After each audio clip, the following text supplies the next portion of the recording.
like I've done 1 million things today. I woke up, did some work. I went to the coffee shop like really, really early. And I just left from getting some film developed, film that I took photos like in Panama. I'm about to go in Target and get a few things and then go home. It's been an eventful day.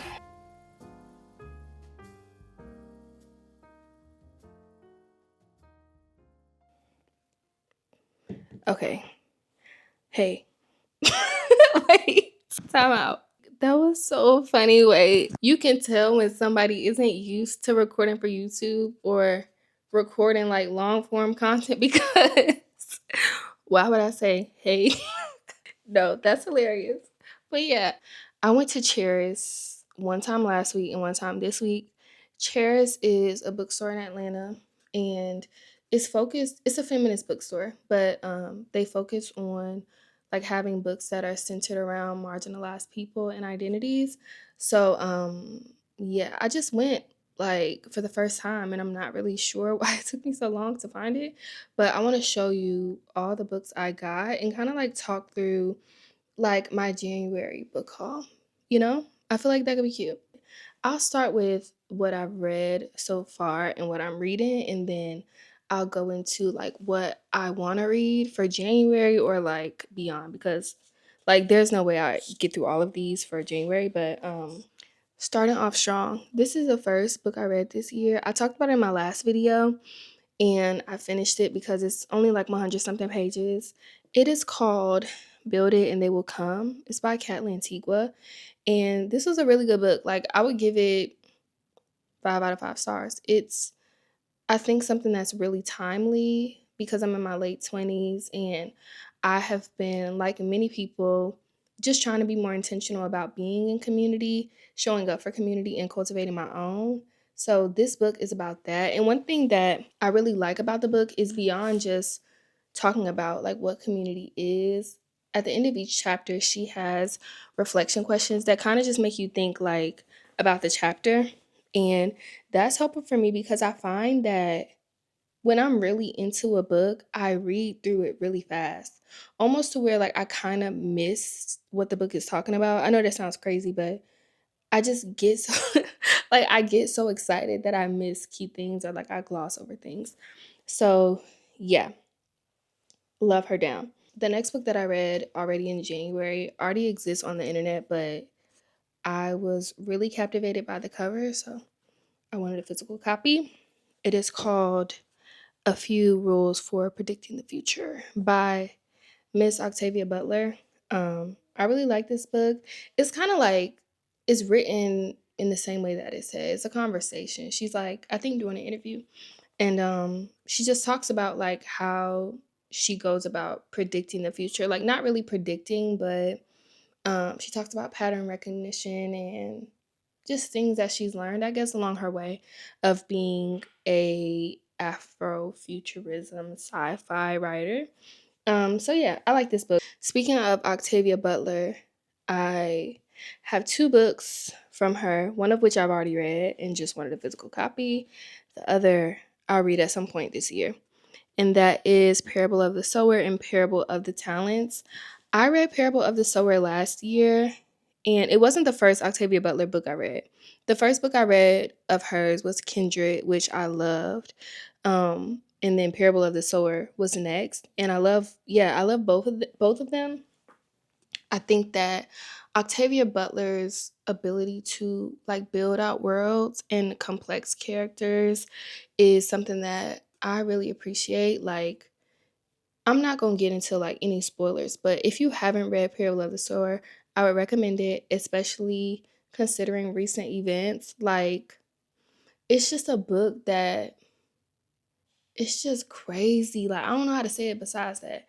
It's crazy. And yeah, no, her ability to again like predict the future. Yeah, Miss Octavia, she's one of one. The next book that I got. Oh, actually, let me talk about this because this isn't a book I'm done reading, but it is something I'm currently reading. And that is The Artist's Way by Julia Cameron. This book is supposed to be read over a course of 8 weeks or 12 weeks. I don't know, one of them. But it's a book that like guides you back to your most creative self. I'm on week 3 because I be playing. Really, I'm supposed to be like on week 6, I think, but things came up. But yeah, it's a book that guides you back to your creativity. And I think I may do like a video just talking about this and the lessons it's taught me in total, because it will be too much to get into right now. But yeah, no, it's really, really good. The next 2 books that I'm currently reading that I actually think I'm gonna finish in January are these 2.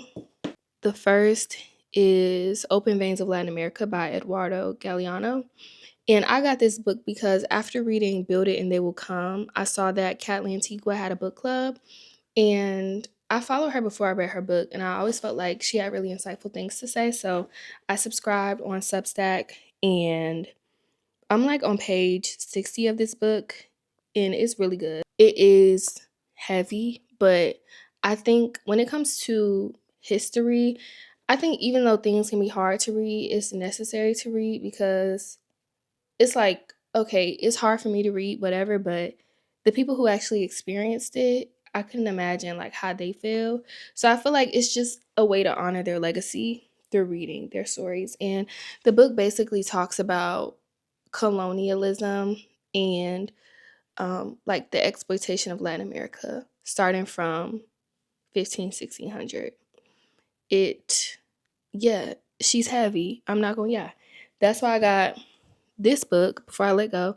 I know I'm late, not too much, but yeah, I got this book to kind of like balance it out, because I started reading that book and hearing about what happened to the indigenous people, and girl, yeah, I had to sit her down. I had to sit her down for sure. The last books I'm gonna talk about are books that I haven't read, but books I just got. This one is R of Kwang, Babel. I was already familiar with R of Kwang because I always see yellow face in the bookstore no matter where I go. And I really want to read that book, but I feel like for now, Babel is more up my alley. Like I'm very into sci-fi, dystopian, fantasy type of things. So what I know about Babel so far is it's about academia, and I think, girl, the lady told me what she said. She said academia and racism. So before I get on here lying, that's what I'm gonna say, because that's what was told to me. The next thing I have, probably later this one too, Chain Gang All Stars by Nana Kwame Adjei-Brenyah. I don't want to mispronounce, which I'm sure I did. But this book is about the prison industrial complex. It's about these people who are in prison, excuse me, and they basically have to fight their way out, literally. And I heard that it like critiques the prison industrial complex in an interesting way. So I'm looking forward to reading it. I'm not reading it right now because, yeah, I'm already reading Open Veins of Latin America, and that's probably heavy enough. The next thing is Zora Neale Hurston, Hitting a Straight Lick with a Crooked Stick. I am really late also, but I read Their Eyes Were Watching God last year. And I love the way that she writes Black characters.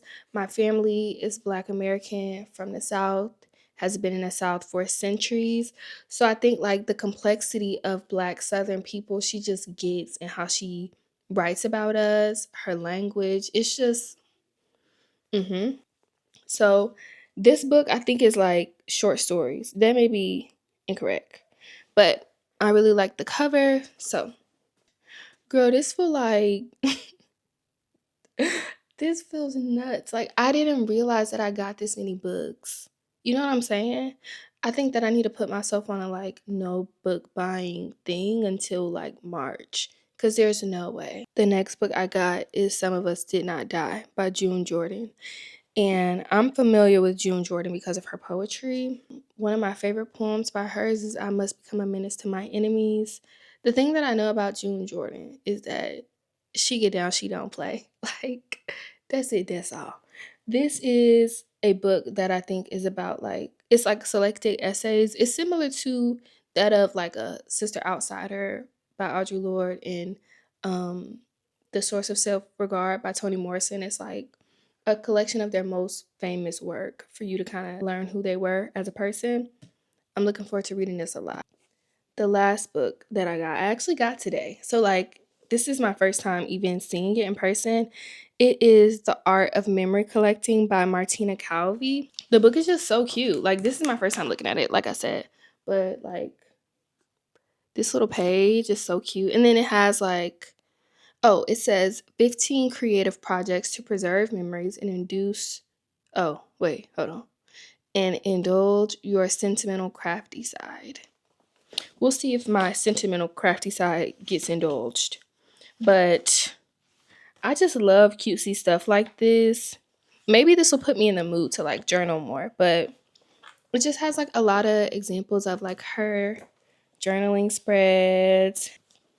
On this page is talking about like making a memory box. I just think stuff like this is so sweet. I really like the red and pink on the cover. So we'll see what she's talking about. But yeah, that was a lot. I guess let's get back to the rest of the vlog.